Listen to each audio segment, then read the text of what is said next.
Good morning twelfth class बच्चे। आज हम जो टॉपिक डिस्कस करेंगे वो करेंगे मैग्नेटिज्म का। बेटा ये हमारा चैप्टर रहता है थर्ड यूनिट में, तो इसलिए मैग्नेटिज्म का ज़्यादा बड़ा नहीं है बेटा, 2 लेक्चर लगेंगे मुश्किल से, तो इसलिए मैग्नेटिज्म हेडिंग डालो, matter and magnetism and matter बेटा, मैग्नेटिज्म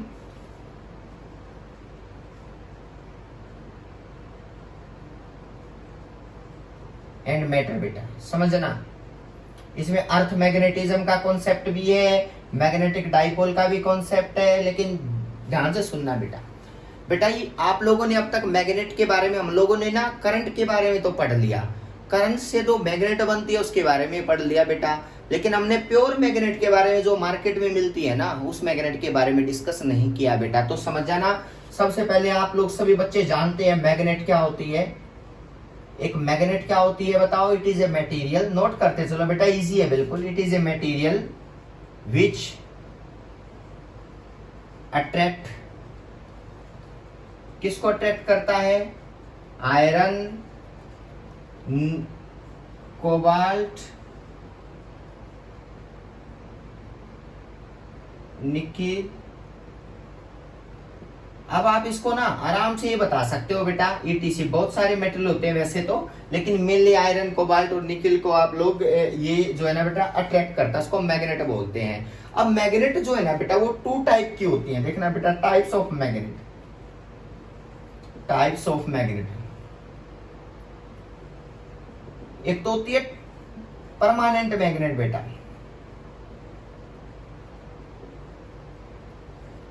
एक होती है टेम्परेरी मैग्नेट बेटा।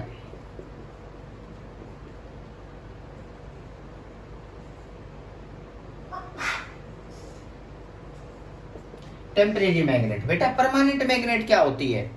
जो आप मार्केट से लेके आते हो परमानेंट मैग्नेट होती है भाई, याद रखना।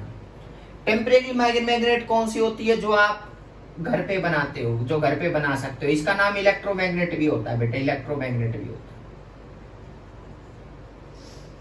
इसका नाम इलेक्ट्रोमैग्नेट भी होता है। अब सुनना बेटा, परमानेंट मैग्नेट का सबसे बेस्ट एग्जांपल है बार मैग्नेट बेटा, याद रखना, बार मैग्नेट।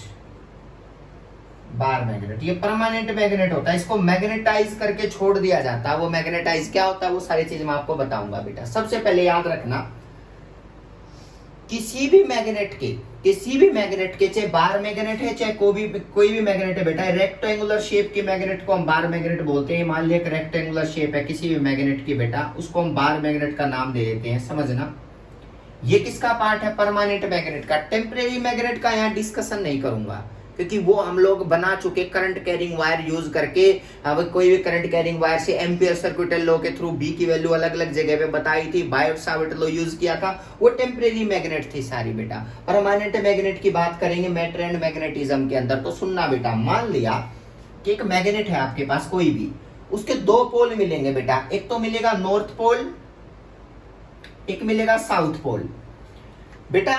ये जो मैग्नेट होती है इसकी लेंथ होती है कुछ बेटा, मान लो लेंथ L है, कंप्लीट बेटा, बिल्कुल एंड से लेकर के इस एंड तक की डिस्टेंस, इसको बोलते हैं ज्योमेट्रिकल लेंथ बेटा, याद रखना। यानी कि ये जो L लेंथ है ना बेटा, ये L बोली जाती है जियोमेट्रिकल लेंथ बेटा, जियोमेट्रिकल लेंथ, जियोमेट्रिकल लेंथ। लेकिन प्रॉब्लम क्या है?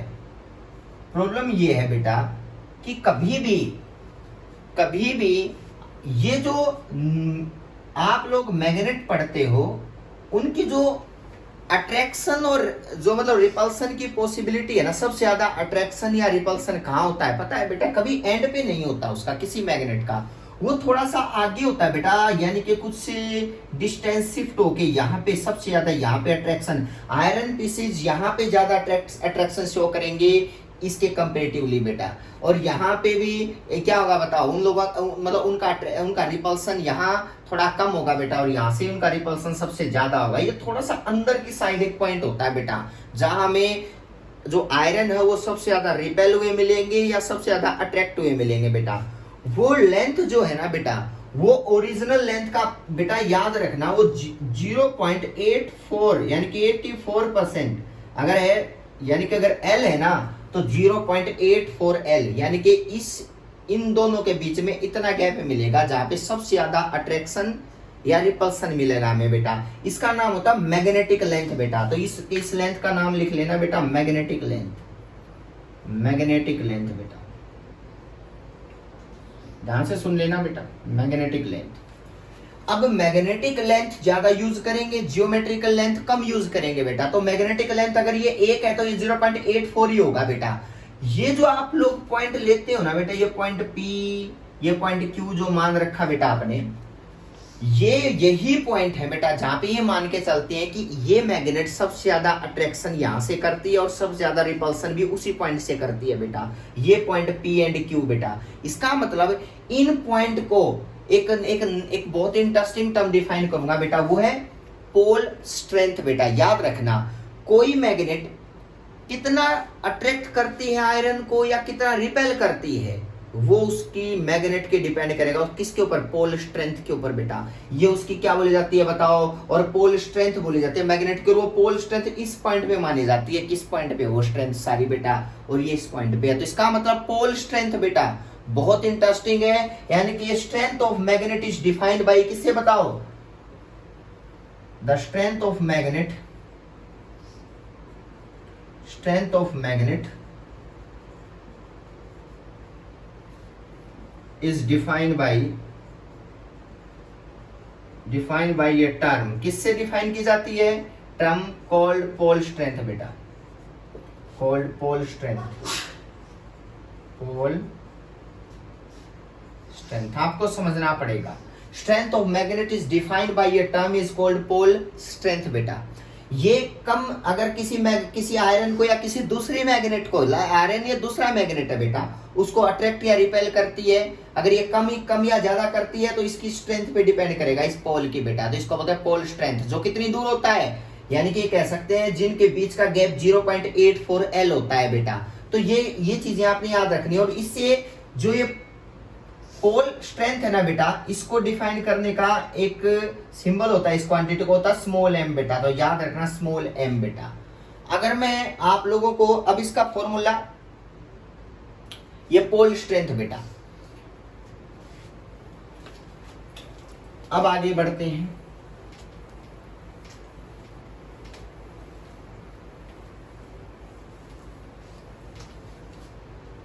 देखो बेटा, यहां पे अगर पोल स्ट्रेंथ की बात करता हूं तो वो कैसे चेंज होगी, देखना बेटा। पोल स्ट्रेंथ m से डिनोट करते हैं। मान लिया एक मैग्नेट है मेरे पास, ये यहाँ पे पोल स्ट्रेंथ यहां मानी जाती है बेटा, सबसे ज्यादा स्ट्रेंथ मैग्नेट की इस पॉइंट पे बेटा, ये थोड़ा सा अंदर होता है एंड से बेटा। तो अगर मैं इस मैग्नेट को लेंथ वाइज कट कर देता हूं बेटा, तो देखना पोल स्ट्रेंथ पे क्या इफेक्ट पड़ेगा। ऐसे कट कर दूं, या किसी मैग्नेट को बेटा मैं परपेंडिकुलर एक्सिस की, ये तो अलोंग द लेंथ होगा बेटा, अलोंग द लेंथ कट कर दो बेटा, अलोंग द लेंथ, और ये परपेंडिकुलर टू द लेंथ बेटा, ये perpendicular to the length cut कर दूं ऐसे बेटा, किसी मैग्नेट को बेटा। ये पॉइंट है जहां पे सारा का सारा स्ट्रेंथ मानी जाती है किसी मैग्नेट की बेटा। नॉर्थ साउथ कौन सा होगा हम ये डिसाइड नहीं कर सकते अभी, लेकिन हाँ पोल जरूर है बेटा, ये नॉर्थ हो सकता है, ये साउथ हो सकता है बेटा, ठीक है। अब यहाँ पे भी ऐसे ही है कि एक पोल बेटा ये है और एक पोल ये है बेटा, ये परपेंडिकुलर, एलो परपेंडिकुलर टू लेंथ बेटा। बेटा होगा क्या, इस मैग्नेट की कभी भी पोल स्ट्रेंथ के ऊपर इफेक्ट नहीं पड़ता। अगर मैग्नेट को ऐसे कट कर दोगे ना, no change on pole strength बेटा, no change at pole strength बेटा, वो वही रहेगी। अगर मान लिया ये नॉर्थ पोल कुछ स्ट्रेंथ है, उसकी यूनिट भी बताऊंगा बेटा मैं आपको। अगर मान लिया इसकी कुछ स्ट्रेंथ है, अगर इसको मैं दो पार्ट में डिवाइड कर दूं तो ये ऐसे बन जाएगा ना बेटा, ये ऐसे बन जाएगा इस पार्ट में। तो होगा क्या, अगर ये नॉर्थ पोल है, मान लिया बेटा ये नॉर्थ है, वो डिसाइड करेंगे हम। मैग्नेट की पोलरिटी बदल सकते हो आप, टेंशन मत लेना, परमानेंट की बदल सकते हो, क्लियर है बेटा। मान लिया ये आप लोग, ये नॉर्थ पोल है, अगर ये साउथ है तो बेटा अगर इसको कट कर दूंगा तो ये साउथ बन जाएगा, और ये नॉर्थ था तो ये नॉर्थ, और ये क्या बन जाएगा, साउथ। देखो बेटा ये नॉर्थ है, साउथ कट कर दिया ना, तो यहाँ पे साउथ आ जाएगा, यहाँ पे नॉर्थ आ जाएगा। मतलब इस तरह से कट करने के बाद ये पॉसिबिलिटी बनेगी बेटा। लेकिन प्रॉब्लम क्या है, इसका जिसकी जो पोल स्ट्रेंथ है ना m बेटा, m एम वो सेम रहेगी बेटा, इसकी भी वही एम रहेगी, एम सेम रहेंगी बेटा, एम में कोई बदलाव नहीं आएगा बेटा, एम रिमेन से सेम, जिसका नाम होता है पोल स्ट्रेंथ हमेशा सेम रहेगी बेटा। लेकिन अगर मैं कहूं एलोंग द लेंथ किसी को कट करता हूं, एलोंग द लेंथ बेटा, तो याद रखना इसकी पोल स्ट्रेंथ है ना, ये अगर बिल्कुल हाफ में से डिवाइड कर दिया बेटा, ये भी हाफ में से ही की थी बेटा, तो क्या होगा, पोल स्ट्रेंथ जो है ना बेटा वो हाफ रिड्यूस हो जाएगी बेटा, पोल स्ट्रेंथ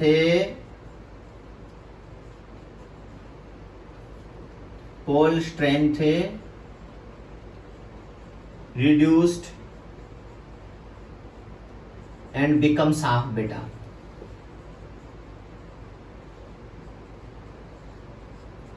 याद रखना है बात बेटा, अगर पहले पोल स्ट्रेंथ m है ना, तो अब जो m डैश बनेगी बेटा नहीं, वो m/2 बनेगी। अगर ये बिल्कुल मिडल से दो पार्ट में डिवाइड कर दी तो बेटा अलोंग द लेंथ बेटा नया पोल, यानी कि वो पोल स्ट्रेंथ घट जाएगी। अगर किसी मैग्नेट को ऐसे कट करके अगर मैं करता हूं तो ये सिचुएशन नहीं बनेगी बेटा, देखो ये से इसको कट करते तो अलग करेंगे तो ऐसे बनेगी, लेंथ तो सेम रहेगी, लेकिन ये पोल स्ट्रेंथ m/2, ये भी किसका बताओ m/2, ये भी क्या बन गया m/2, ये भी क्या बन गया m/2, दोनों को ऐड कर दोगे तो ये m और ये भी m बेटा, तो इसका मतलब ये पोल स्ट्रेंथ ये m और ये क्या थी बताओ m, तो इस दोबारा ऐड करोगे सिचुएशन तो पहले वाली बेटा m बन जाएगी, हाफ हाफ में करोगे तो ये सिचुएशन बन जाती है। ये बात याद रखनी है बेटा। अब बात आती है सर स्ट्रेंथ रिड्यूस किसकी होगी, ऑब्वियस सी बात है इसकी ज्यादा रिड्यूस होगी, इसकी रिड्यूस होती नहीं है बेटा, इसकी तो पोल स्ट्रेंथ सेम रहती है, इसकी क्या हो जाएगी बताओ, ये पोल स्ट्रेंथ क्या हो जाएगी बताओ, ये हाफ हो जाएगी बेटा, ये आप लोग याद रखोगे बेटा। अब आगे बढ़ते हैं, कुछ चीजें आप लोगों को और याद रखनी है बेटा, वो क्या है, अगर मैं कहूं एक बहुत इंपॉर्टेंट टर्म जुड़ी है जो पोल स्ट्रेंथ से जुड़ी है, वो है मैग्नेटिक डाइपोल बेटा, मैग्नेटिक डाइपोल बेटा याद रखना, कभी भी सिंगल पोल तो एग्जिस्ट करता ही नहीं है बेटा। सिंगल पोल मतलब अगर मैं कहूं ना मार्केट से नॉर्थ पोल ले आओ, नहीं मिल सकता, यानी कि यहाँ पे लिख लो, भी डेफिनेशन लिखवाऊंगा, मैग्नेटिक मोनोपोल के भी एग्जिस्ट तो करता है, इसलिए डाइपोल पढ़ना जरूरी है यहाँ पे, magnetic monopole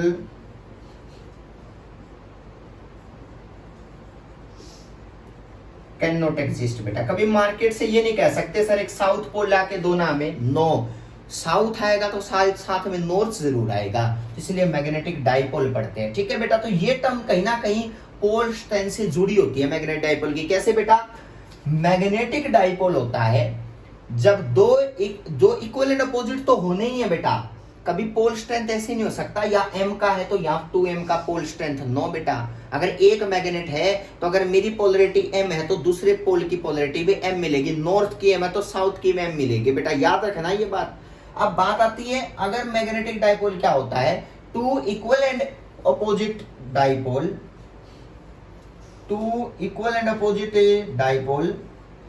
separated by a fixed distance बेटा, two equal and opposite dipole separated by a fixed distance बेटा, या आप लोग वहां भी पढ़ चुके हो फर्स्ट यूनिट में, separated by a fixed distance,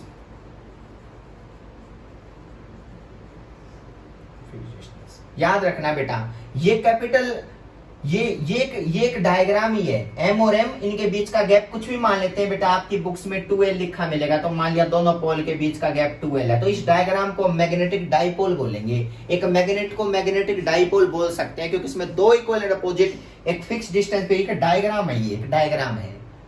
और कौन सी मैग्नेट कितनी स्ट्रॉन्ग है कितनी वीक है वो ये मैग्नेटिक डाइपोल डिसाइड नहीं कर सकता बेटा, वो डिसाइड करेगा मैग्नेटिक डाइपोल मोमेंट। कौन डिफाइन करेगा, मैग्नेटिक डाइपोल मोमेंट। तो हेडिंग डालो बेटा, मैग्नेटिक डाइपोल मोमेंट क्या होता है बेटा, मैग्नेटिक डाइपोल मोमेंट, बड़ी चीज यूनिट है बेटा मैग्नेटिक डाइपोल मोमेंट। देखो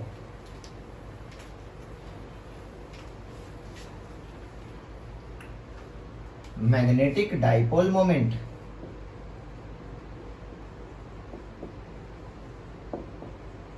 बेटा ये हमें स्ट्रेंथ बताएगी हमारे मैग्नेट के बारे में। जैसे अकेला पोल, किसी की स्ट्रेंथ की गारंटी नहीं हो सकती, पोल स्ट्रेंथ, कहीं फिर पोल स्ट्रेंथ तो है, तो बेटा कहीं ना कहीं लेंथ भी मैटर करती है। लेंथ बड़ी है मैग्नेट की या स्मॉल है मैग्नेट की, तो वहां भी कहीं ना कहीं ये चीज मैटर करती है, मैग्नेटिक डाइपोल मोमेंट इसलिए पढ़ाया जाता है। अकेली पोल स्ट्रेंथ कभी भी मैग्नेट की स्ट्रेंथ को डिफाइन नहीं करती बेटा, कहीं ना कहीं लेंथ भी मैग्नेट की उसके साथ जुड़ी होती है, कम या ज्यादा क्या है बेटा, तो वो टर्म बताएंगे मैग्नेटिक डाइपोल मोमेंट बेटा। तो क्या होता है, लिखो it is a product of, इसलिए it is a product of pole strength and length of magnet बेटा, याद रखना बेटा। ये मैग्नेटिक डाइपोल का प्रोडक्ट मतलब दोनों डिपेंड करते हैं, इसको एम से कैपिटल एम से डिनोट करते हैं बेटा, और ये वेक्टर क्वांटिटी है। इसकी क्या होती है, पोल स्ट्रेंथ एम है ना बेटा, मल्टीप्लाई अगर इस मैग्नेट के बीच का गैप, दोनों पोल के बीच का लेंथ 12 है, मान लिया मैग्नेट की लेंथ, डाइपोल लेंथ लेनी, मैग्नेटिक लेंथ बेटा, एंड मैग्नेटिक लेंथ लिख लो, जियोमेट्रिकल नहीं बेटा, मैग्नेटिक लेंथ बेटा, मैग्नेटिक लेंथ ऑफ मैग्नेट बेटा। क्लियर है, तो इसका मतलब m इंटू में क्या होगा बताओ, 12, तो इसका m इंटू में 12 को हम बोलते हैं मैग्नेटिक डाइपोल मोमेंट बेटा, इस टर्म को बोलते हैं। अकेली पोल स्ट्रेंथ तो ज्यादा है तो वो तो ज्यादा होगा, लेंथ भी मैटर करती है कहीं ना कहीं, तो ये 12 और m ये मैग्नेटिक डाइपोल मोमेंट के, it is a vector quantity बेटा, it is a vector quantity, ये सारी चीजें नोट कर लेना बेटा, वेक्टर क्वांटिटी है ये, quantity magnetic dipole moment, pole strength और मैग्नेटिक लेंथ, किसी भी मैग्नेट का अगर मल्टीप्लाई कर देना तो उसकी उस मैग्नेट का क्या आ जाता है बताओ, उस मैग्नेट का आ जाता है मैग्नेटिक डाइपोल मोमेंट बेटा। यहां तक आप लोगों ने सारी चीजें याद रखनी है, इससे आगे कल स्टार्ट करेंगे। Thank you so much.